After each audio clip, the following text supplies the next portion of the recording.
Pessoal, vamos começar a leitura então do primeiro conto de assombração que nós vamos estudar. Chama Entrando no Quarto Misterioso. Com esse nome, né? O que será que a gente consegue observar? Onde será que se passa a história? Será que dá para observar pelo título?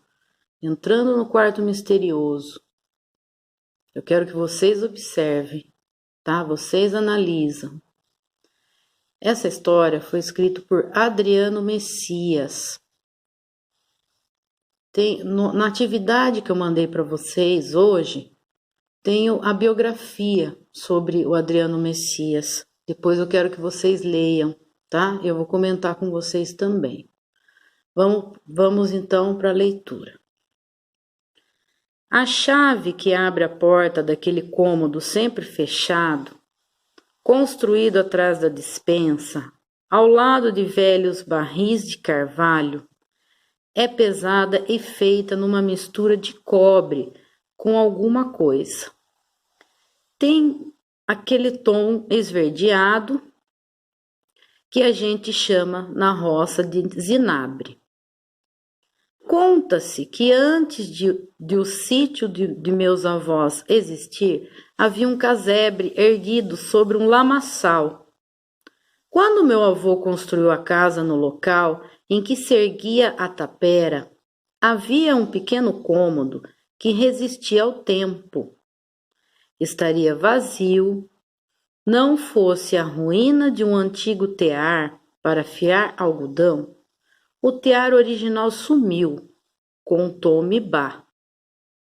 Certo dia. Daí, minha falecida bisavó comprou um tear novo e começou a trabalhar no mesmo local em que encontrou o tear antigo.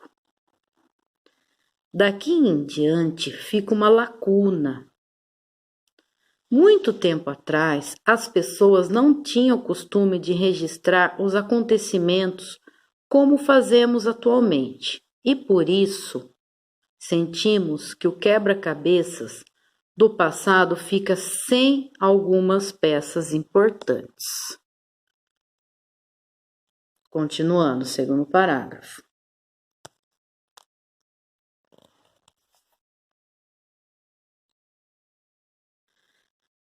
Por que aquele casebre não foi demolido de todo e por que foi conservado num pedaço do mesmo corpo da casa do sítio?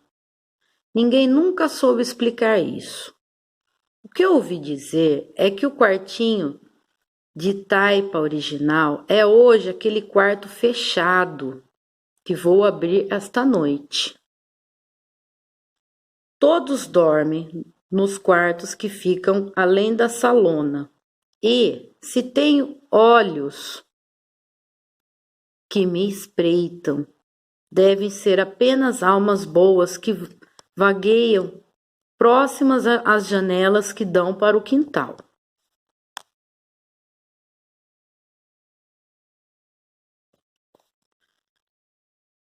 Deixa eu ver se tá pegando aqui na câmera. É aqui, ó. Nem o gato Eurípides está me acompanhando. Estou sossegado para colocar a chave na tranca. Por que será tão gostoso abrir portas, ver que há do outro lado das coisas? Você já fez isso? Já olhou pelo buraco da fechadura para ver alguém tomando banho? Estou com muito medo agora. E, para não despertar ninguém, uso minha lanterna de bolso. Faço 2 voltas com a mágica chave. Tlact, tlact. Foram sons da fechadura de ferro. Um tanto decepcionado, entro em um cômodo aparentemente normal, apesar do escuro quase absoluto. Sinto um cheiro de lugar fechado e com ar parado. Fecho a porta, procuro o acendedor.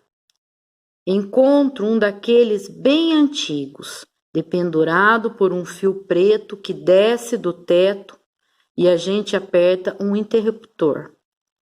Com um clique, tenho a luz elétrica. Que bom! Vou começar a investigar.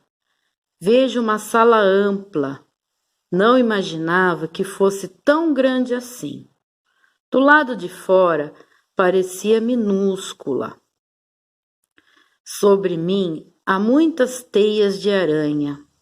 Ao lado, mais teias, descendo do teto ao chão, formando um chale grotesco. As aranhas, contudo, parecem estar dormindo. Não há um inha só para eu elogiar o trabalho de fiação. Agora eu vou ler o outro parágrafo, tá?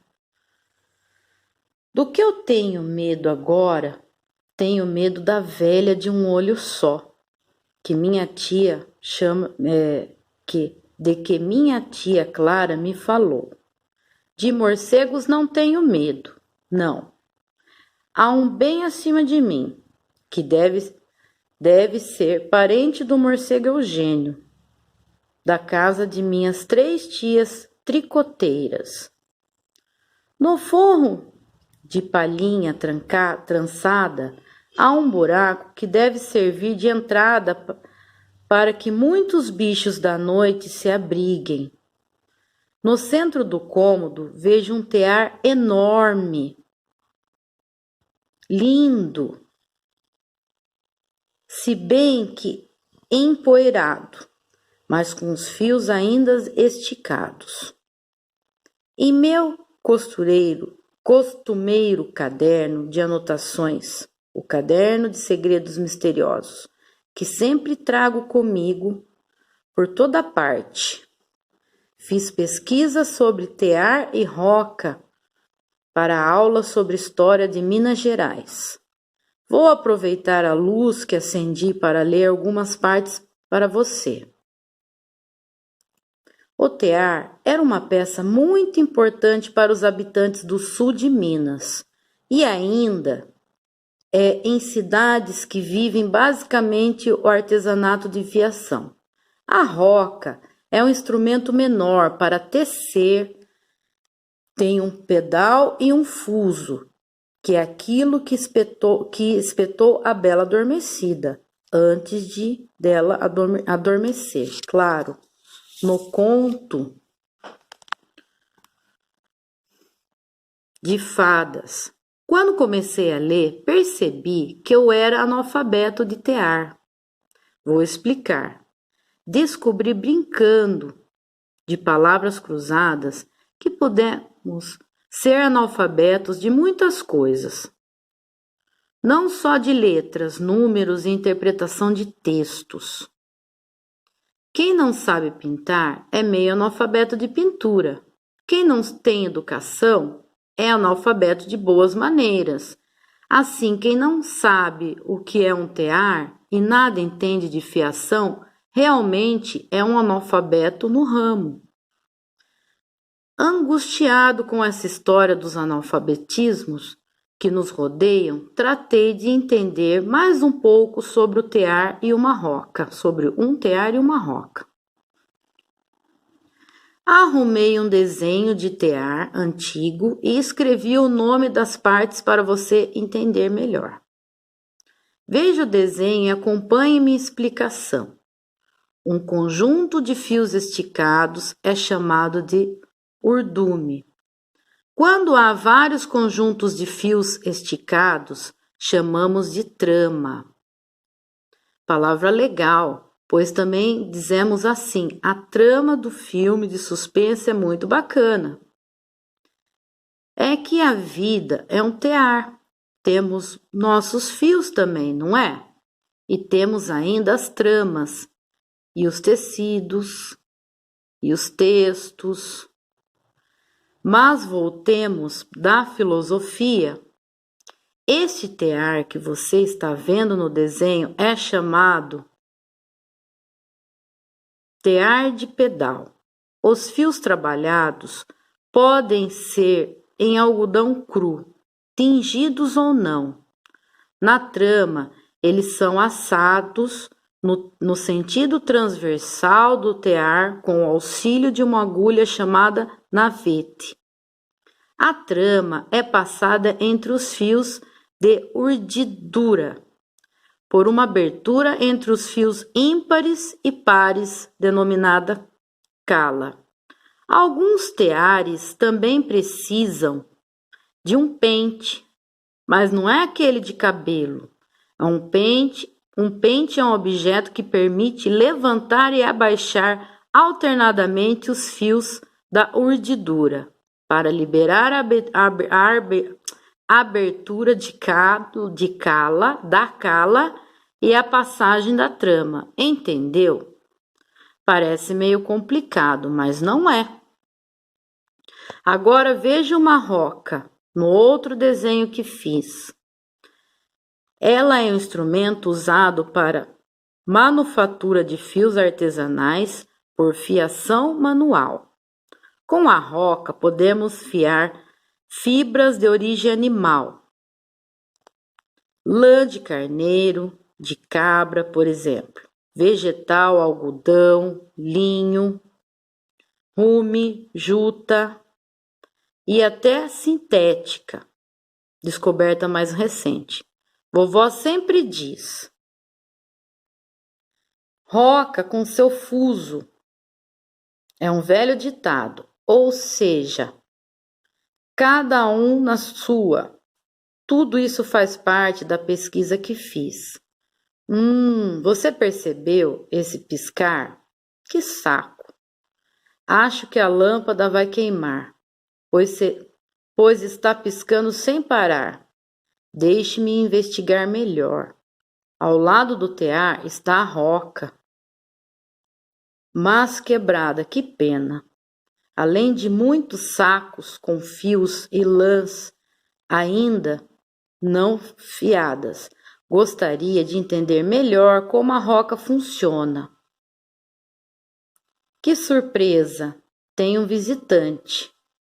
Uma voz esganiçada e com um tom maligno.